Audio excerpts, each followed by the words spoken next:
Para defender las enmiendas del Grupo Parlamentario Confederal Unidos Podemos en Común Podem en Marea, tiene la palabra la señora Díaz Pérez. Gracias, presidente. Buenas tardes.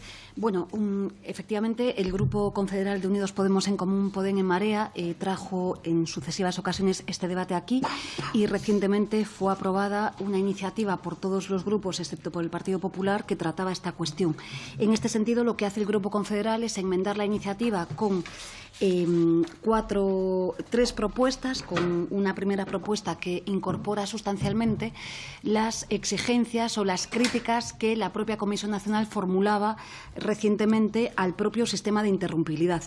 En este sentido, toda vez que han sido aprobadas por esta propia comisión, esperamos que sean aceptadas por la proponente. ¿Qué proponemos o qué cuestionamos en el sistema actual de interrumpibilidad? Pues, como dice la propia comisión, y coincidimos con ella, estamos ante un sistema que es tremendamente opaco, que es altamente costoso y que además oferta una potencia que es absolutamente innecesaria.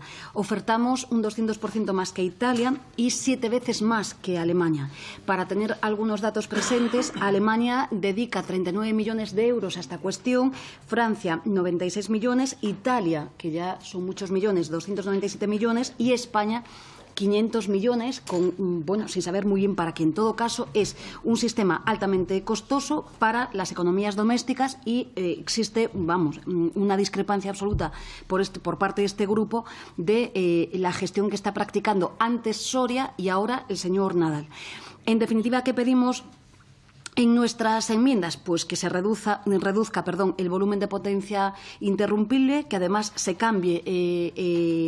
desarrolle por parte del operador del sistema una metodología con las necesidades de cobertura que existan, que cambiemos el propio sistema, es decir, este sistema no puede ser como un sistema, digamos, que estructural, sino que tiene que ser como el resto de los sistemas europeos, complementario, ¿no? Aquí se está operando sobre el mismo de manera estructural. Y, obviamente, además, críticas al propio sistema y las subastas tal y como se provocan. Es decir, aún no llegamos, nunca supimos ni somos capaces de saber, a pesar de que lo pedimos, cuál es el coste de esas subastas y las condiciones que se formulan.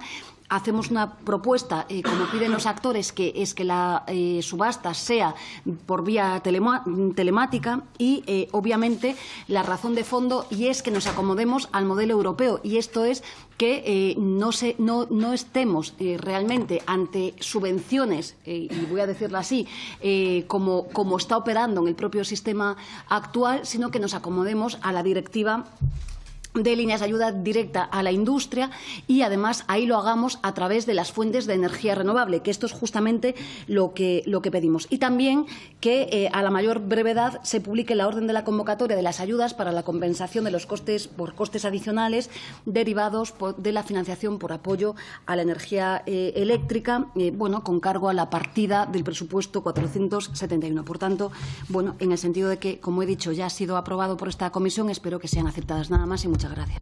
Muchas gracias, señora Díaz Pérez. Le pregunto al Grupo Parlamentario Socialista en este punto.